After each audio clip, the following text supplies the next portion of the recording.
इस माह मुक़द्दस की बरकतों से मुझे आपको सबको माला माल फरमाए और इसके एक एक लम्हे की कद्र करने की हमें तौफीक नसीब फरमाए। कमोबेश 12 बजे से आप हजरात बंदो नसाए समात फरमा रहे हैं। मुझसे पेशतर बुलबुल बाक़ मदीना ने आपको दुआएं भी सुनाई, दुआएं पढ़ाई भी और आपको याद दिलाया कि हर माह किस तरीके से चाँद का इस्तकबाल और चाँद देख करके रसूल गिरामी वक़ार सल्लल्लाहु अलैहि वसल्लम की कौन सी सुन्नत पर अमल किया जाए। अल्लाह का बेपनाह शुक्र है कि हम सबको माह रमज़ान नसीब हो गया। पहली तरावी का शर्फ भी हमने हासिल किया।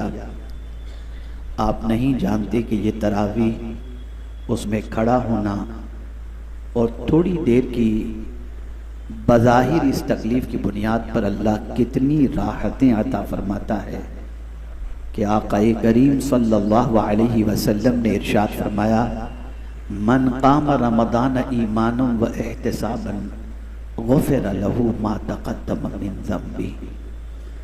जो शख्स माह रमज़ान में क़याम किया, अल्लाह रब्बुल इज़्ज़त जल्ल जलालुहु उसके पिछले गुनाहों को माफ़ फरमा देता है। मेरे प्यारे आका सल्लल्लाहु ताला अलैहि वसल्लम के प्यारे दीवानों, गुनाह अगर इसके बारे में हम समझने की कोशिश करें तो रोंगटे खड़े हो जाते हैं। अल्लाह रब्बुल इज़्ज़त इरशाद फरमाता है, वजज़ाउ सय्यअतिन सय्यअतुम मिस्लुहा। बुराई का बदला गुनाह का बदला, और गुनाह की सज़ा वो अगर देना चाहे तो जैसा गुनाह होगा वैसी सज़ा होगी। तो हमें का कोई शख्स अपने गुनाह की सज़ा बर्दाश्त करने की ताकत नहीं रखता। मेरे प्यारे आका सल्लल्लाहु अलैहि वसल्लम के प्यारे दीवानों, मुक़द्दस महीने में हम दाखिल हो चुके। मुक़द्दस महीना साया फगन हो चुका और अल्लाह ने कितना करम हम पर फरमाया कि इस मुक़द्दस माह की बरकतों को खूब हम हासिल करें। उसके लिए परेशान करने वाले शैतान को भी कैद कर दिया ताकि बंदे जी भर कर इबादत कर सकें, रियाजत कर सकें, अल्लाह को राज़ी कर सकें। खैर, रमज़ानुल मुबारक से मुताल्लिक बहुत सारी फजीलतें और बहुत सारी बातें आपने समाअत फरमा ली हैं और आपकी नॉलेज में इसके हवाले से कुछ मालूमात ज़रूर होंगी। आज एक नए अंदाज से मैं आपके सामने माह रमज़ानुल मुबारक के पहले आशरे के सिलसिले में, जो रहमत का आशरा है, यानी शुरू के 10 दिनों रात ये रहमत के हैं। यूं तो अगर मैं कहूं तो गलत ना होगा कि ये रहमत का सिलसिला शब बरात ही से शुरू हो जाता है और शब बरात अल्लाह अज़्ज़ व जल्ल गुनाहों को माफ़ फरमा कर अपनी रहमतों की बारिशें नाजिल फरमा देता है। अगर मैं ये कहूं तो गलत ना होगा कि बज़ाहिर इंसान ये तसव्वुर करता है सुबह सादिक से लेकर गुरूब आफ्ताब तक खाने पीने, अमल ज़ौजियत से रुकना, यार ये मशक्क़त वाली बात नहीं, ये तकलीफ वाली बात नहीं। तो मैं आपको बताऊं, बज़ाहिर नजर आने वाली और पेश आने वाली इस थोड़ी तकलीफ के बाद की राहत को अगर देखें तो मैं सिर्फ एक मिसाल के जरिए आपको समझा दूं। हम गंदे हैं, गुनाहों से हमारा दामन आलूदा है, सर के बालों से लेकर पैर के नाखून तक हम गुनाहों की गंदगी में डूबे हुए हैं। अल्लाह हमें पाक करना चाहता है और ये सिर्फ मिसाल समझने समझाने के लिए है। एक बच्चा जब गंदा हो जाता है और गंदगी से आलूदा हो जाता है तो माँ जब अपने बच्चे को साफ करती है तो बच्चा चीखता है, बच्चा चिल्लाता है, लेकिन जब वो साफ सुथरा हो जाता है फिर उसके बाद वो इस तरह से सोता है कि जैसे गहरी नींद वो सो रहा हो, और उसके बाद उसे सुकून की नींद आती है।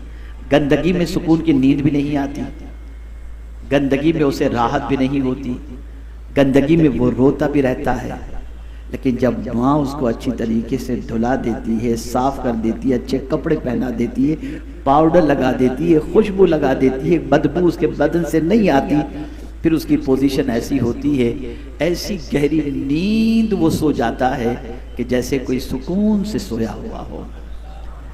बस ये 1 महीने की हमारी सफाई का प्रोसीजर है, और इससे हमारे गुनाह इस तरीके से इंशाअल्लाह साफ हो जाएंगे कि उसके बाद अगर हमने अपने दामन को गुनाहों से आलूदा न किया और ईमान पर हमारा खातिमा हुआ तो इंशाअल्लाह अज़ीम कब्र के अंदर इस तरह से सोएंगे कि आला हजरत अजीमुल बरकत इमाम इश्क व मोहब्बत के शेर की रोशनी में सोते हैं, इनके साए में कोई हमें जगाए क्यों।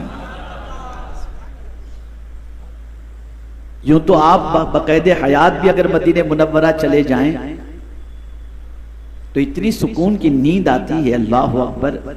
मैं अगर ये कहूं तो गलत न होगा कि यकीन माने कि जितनी सुकून की नींद मदीने में आती है इतनी सुकून की नींद दुनिया में कहीं नहीं आती। इसको किसी ने बहुत अच्छे अंदाज से समझाया है और यूं कहा है, थका हुआ बच्चा जब माँ की गोद में सर रख दे तो उसे फौरन नींद आ जाती है। एक परेशान हाल उम्मती जब मदीने पहुंच जाता है तो हुजूर की रहमत की गोद में गोया कि उसने सर रख दिया है और अल्लाह उसे सुकून की नींद अता फरमा देता है। खैर, अब आइए समझते हैं। मैं आज चाहूंगा कि बिल्कुल होशो हवास के साथ, पूरे शऊर के साथ, पूरी बेदारी के साथ आज गुफ्तगू को सुने, चूंकि रात का काफी हिस्सा गुजर चुका है और मुझे इस वक्त एक भी शायद ऐसा नजर नहीं आ रहा जो झपकी ले रहा हो। माशाल्लाह तकरीबन बेजार की जगह पर बेदार ही मुझे नजर आ रहे हैं। अब आइए समझते हैं। अल्लाह के रसूल सल्लल्लाहु अलैहि वसल्लम ने माह रमदान के पहले आशरे के बारे में फरमाया, शहरुन अव्वलुहु रहमतुन।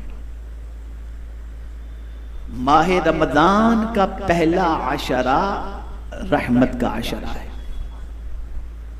क्या मतलब? मतलब यह है कि इस माह मुबारक के पहले आशरे में अल्लाह की रहमत की मूसलाधार बारिश होती है, रहमत के दरवाजे खोल दिए जाते हैं। अब उस रहमत से फायदा उठाने वालों को चाहिए कि उस रहमत से फायदा उठाए, उसको महसूस करे, उसकी तलाश करे। जिस तरीके से आका करीम सल्लल्लाहु ताला अलैहि वसल्लम की सुन्नत मुबारका है कि मस्जिद में दाखिल होते वक्त जो दुआ हम पढ़ते हैं वो कौन सी दुआ है? अल्लाहुम्मा फ़्तह ली, बोलिए बोलिए, अबवाब रहमतिक। हम दिन में 5 मरतबा अगर मस्जिद में नमाज के लिए जाते हैं तो हम अल्लाह की बारगाह में दुआ करते हैं, ए अल्लाह रहमतों के दरवाजे हम पर खोल दे। लेकिन शायद ही कोई ऐसा हो जो रहमत के तजस्सुस के साथ, रहमत की फिक्र के साथ, रहमत में नहाने के साथ, रहमत के हुसूल की गरज से मस्जिद में दाखिल होता हो।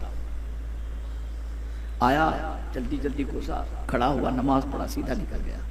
उसके जहन में भी नहीं है कि मैं जहां दाखिल हो रहा हूं वहां दाखिल होने से पहले मैंने ये दुआ की थी कि अल्लाह रहमत के दरवाजे मुझ पर खोल दे। लेकिन कभी उसने रहमत तलाश करने की कोशिश नहीं की, कभी उसने गौर नहीं किया। रहमत बरसती है, रहमत के दरवाजे खुल जाते हैं, लेकिन उस रहमत को पाने के सिलसिले में और उस रहमत के हुसूल के सिलसिले में जो जज्बा चाहिए वो जज्बा नदारत। और यही वजह है कि हम यूं ही मस्जिद में घुस जाते हैं और हजरत बायजीद बुस्तामी अलैहि रहमा जब अजान सुनते और मस्जिद की तरफ निकलते तो कांपते थे, चेहरा जर्द पड़ जाता। जब उनसे कोई कहता कि आप मस्जिद में जाते वक्त, नमाज के लिए जाते वक्त इस तरह से कांपते क्यों हैं, तो जवाब में इरशाद फरमाते हैं, बंदे जरा ये बता, क्या कोई नापाक जिस्म वाला मस्जिद में दाखिल हो सकता है? तो लोग कहते नहीं। तो फरमाते हैं, जिस्म तो इंसान देखता है, जिस जिस्म को इंसान देखता है वो अगर गंदा हो तो उसके साथ मस्जिद में नहीं दाखिल हुआ जा सकता। तो जिस दिल को खुदा देख रहा हो, अगर वो दिल गंदा हो तो उसे लेकर मैं मस्जिद में कैसे दाखिल? तो वो मस्जिद की अजमत को समझते थे। बहुत सारों को मस्जिद के दरो दीवार से आवाज आती थी, जैसा कि हजरत इब्राहिम इब्न अदहम रहमतुल्लाह ताला अलैह इबादत कर करके रात के वक्त जब थोड़ी सी थकान सी महसूस हुई तो मस्जिद की दीवार से उन्होंने टेक लगाकर मस्जिद में पैर को दराज कर दिए, लंबे कर दिए। तो आवाज आती है, ए इब्राहिम, क्या बादशाह के दरबार में ऐसे ही बैठा जाता है? तो हजरत इब्राहिम इब्न अदहम अलैहि रहमान ने अपने पैर समेटे और कयामत तक, यानी जब तक कि आप जिंदा रहे, जब तक आप जिंदा रहे, जिंदगी की आखिरी सांस तक आपने अपने पैर कभी मस्जिद में दराज नहीं किए। हम तो आए बेखौफ खतर, कोई टेंशन नहीं, यूं खड़े हुए, यूं हंसी मजाक, यूं बस चल दिए। तो जिस तरीके से मस्जिद में दाखिल होते वक्त हम दुआ करते हैं, ए अल्लाह हम पर रहमतों के दरवाजे खोल दे, और रहमत की तलाश नहीं करते, रहमत की जुस्तजू नहीं होती, रहमत को पाने की फिक्र नहीं होती, रहमत की तरफ तवज्जो नहीं होती, और यूं ही आते हैं, नमाज पढ़ते हैं, चले जाते हैं। ये अल्लाह का करम है कि सवाब से माला माल तो कर देता है, लेकिन जो उसकी रहमतें निछावर हो रही होती हैं उनसे हम कमा हक़्क़हू फैज़याब नहीं हो पाते।